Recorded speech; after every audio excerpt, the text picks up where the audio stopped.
Mathis, is everything cool between both of y'all? Because I know he made some comments telling you to come see him.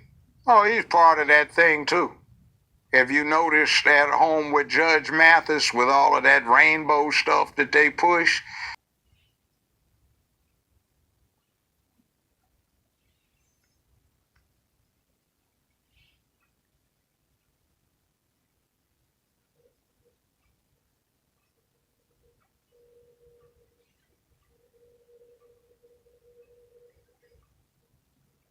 His son gay. Oh. Wow. Never knew that. Judge Mathis' gay son right here, ladies and gentlemen.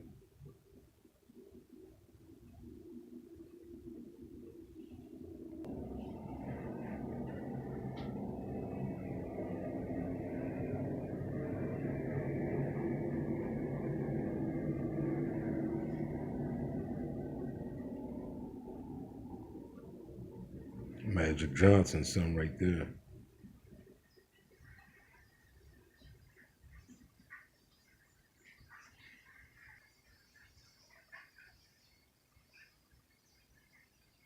Advising getting 777 Harris Boulevard, 777 Harris Boulevard. The parking garage for your stolen vehicle is discovered. Security's calling it in. They didn't have any further information, just stating the owners on the...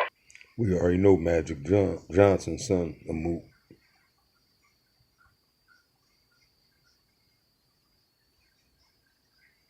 These Hollywood actors and sports player kids.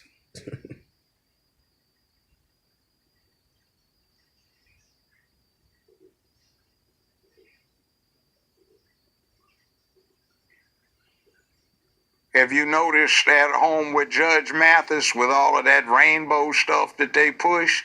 See, Hollywood tried to get me to do the same thing. I said, hell no, you're on your own with that. I'm not doing it, but he did.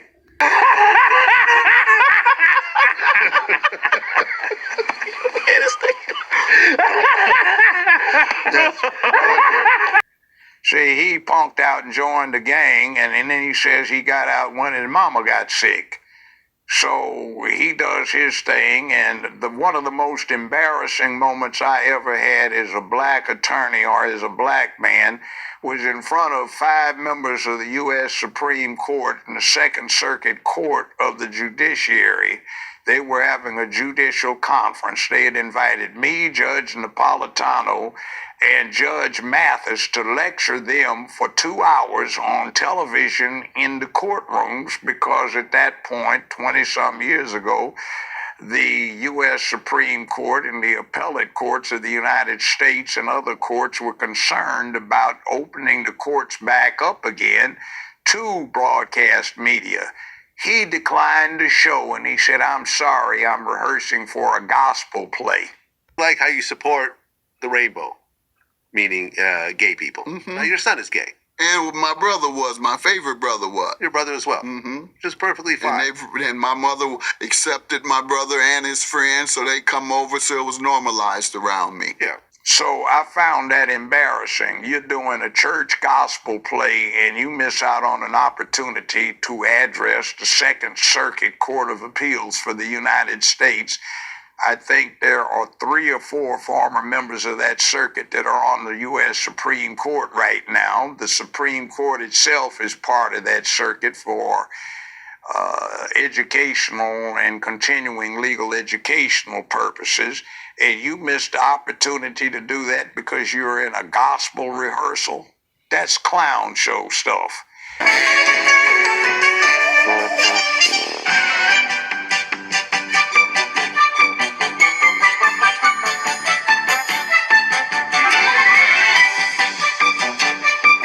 And then that crap he does about endorsing LGBTQIA+ on that At Home with Mathis. And the fact that when I was on, I was number 1 and 2, and he was down 150, 160 in the ratings, flunkying out, doing what he did, acting ignorant. I never said anything about him, but he wanted to badmouth him because he apparently likes that Joe and Ho thing with Joe Biden and Ho Harris. And he got offended that I called his little fake negress a hoe, which she is. She's entitled to her sexual activity, but she did it for money and advantage, and that makes you a hoe if you do it for pay. Now, bottom line is he came up and said something like, if he called my wife a hoe, he'd have to answer to me. Well, I haven't called his wife a hoe, but I hope for his sake she ain't, because, if you are, I might tell you what you are. So he talked and he wanted to badmouth it, and I think he was trying to deal with bravado, but, he said something, I know where I can find him in Memphis. Well, you want to be a fool enough to set yourself up for that, go right ahead.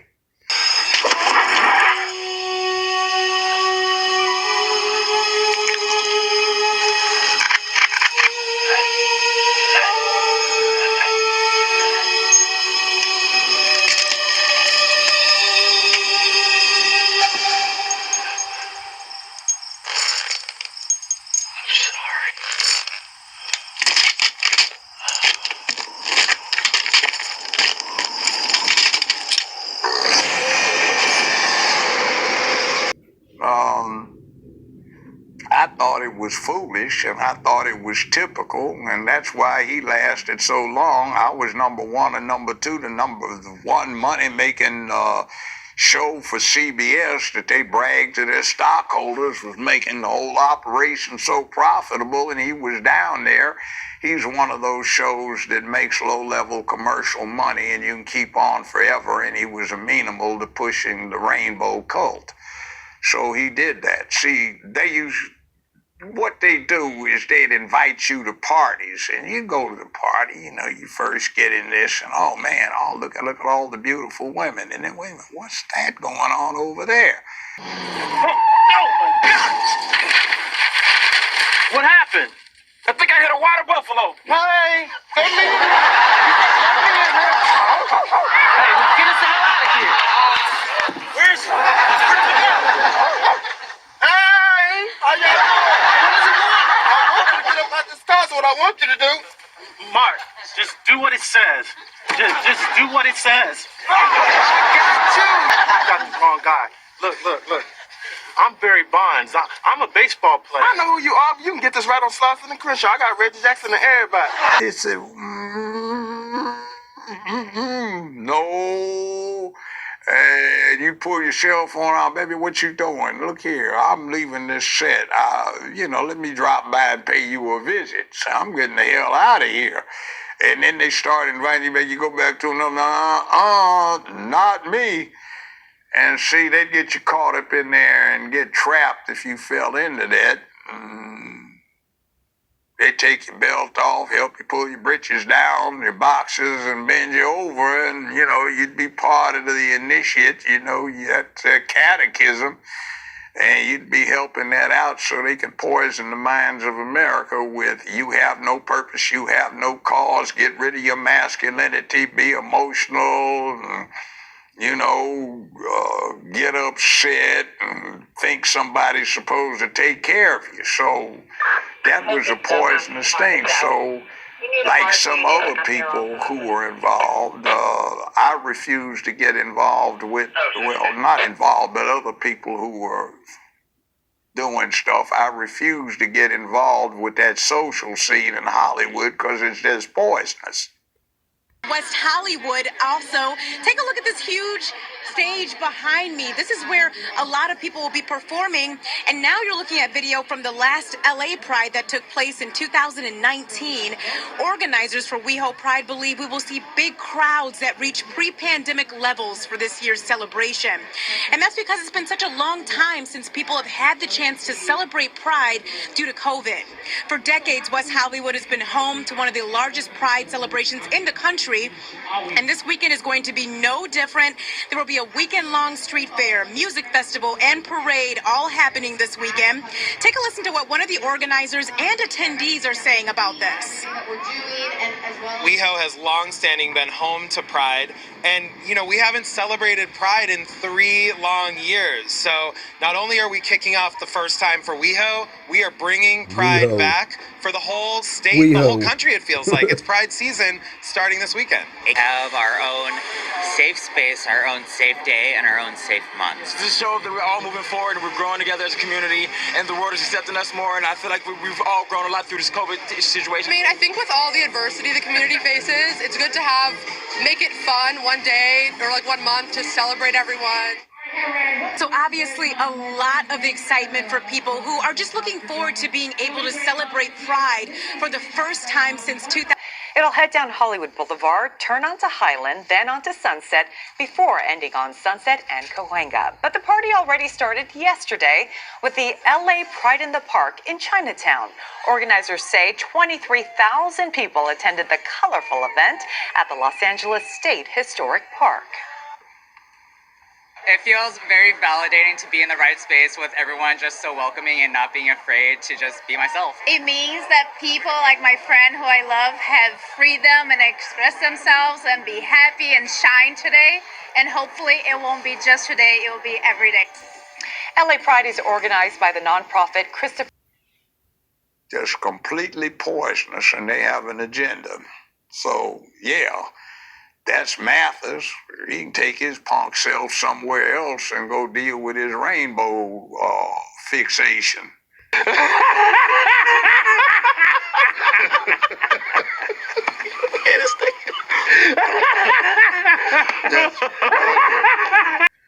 For all his children on a rainbow, man, what have you not been doing?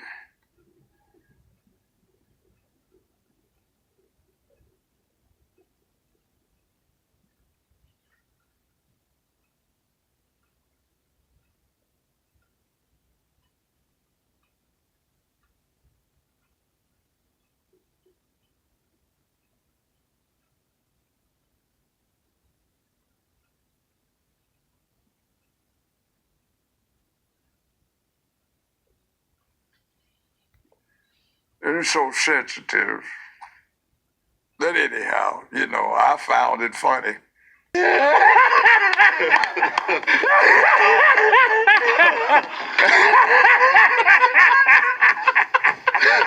he called you a fake tough guy. Well, I'm a man. I've tested my personal courage and bravery. I haven't let myself down. Ones that do make plays. Are you kidding me?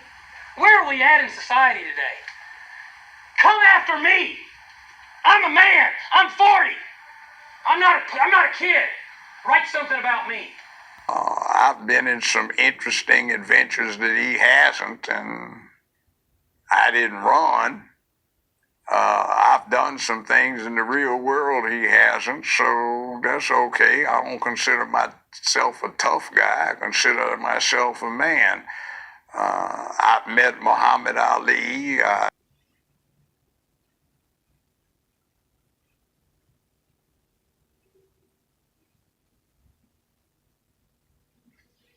I had a long conversation with George Foreman. We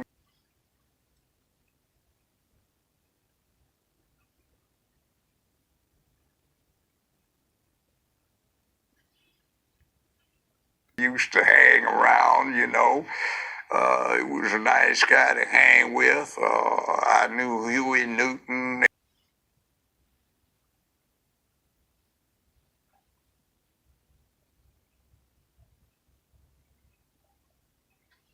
Eldridge Cleaver, all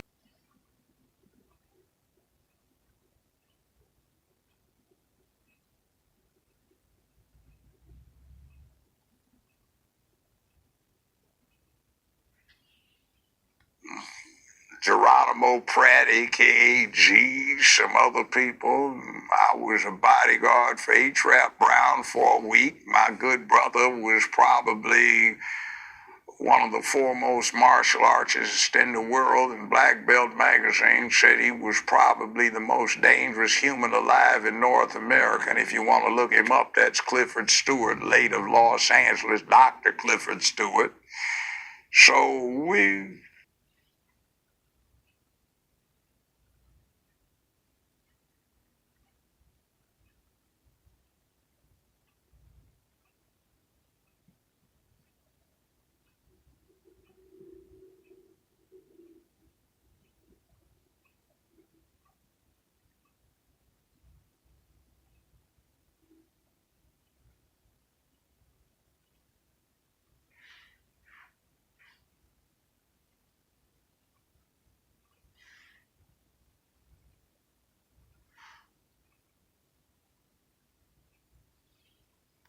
we did our share of adventurous stuff growing up when we were around in Los Angeles. And I have been in a legal case where it was out in the country dealing with rural matters and some stuff where we just send somebody on a motorcycle because nobody had cell phones then. And when the sheriff goes up, I got a 45 auto in one hand and a 357 in the other. Yosemite Sam! It's Yosemite Sam! Yosemite, yeah, Yosemite Sam! The roughest, toughest He-Man, stuffest hombre has ever crossed the Rio Grande. And I ain't no mamby-pamby. Now all of you skunks, clear out of here!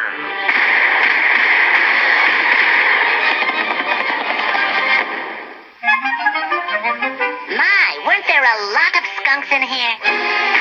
In a briefcase with a court order, and the sheriff is yelling, boys, put them muzzles down. We can't have all this.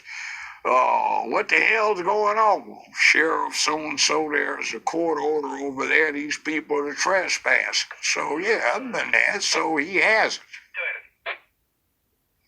Bottom line is I think I'm a tough guy. No, I just think I'm a man who stands up for his duty like a whole lot of other people I'm personally acquainted with, or was before they left us. So, you know, it is what it is. Just be careful when you're selling wolf tickets. You know what a wolf ticket is? Yeah, I know what a wolf ticket means. Bluffing, pretty much. I've seen some wolf tickets sold, and some people bought a whole book of tickets for the premiere performance and wanted an encore and a curtain call when it got through. I just, you know, they're selling y'all wolf tickets, people. You're eating them right up. George here is selling you wolf tickets. You know, they're selling y'all wolf tickets, people. You're eating them right up. George here is selling you wolf tickets. Dana here, he's selling you wolf tickets. The UFC is selling you some wolf tickets. You guys are eating them right up.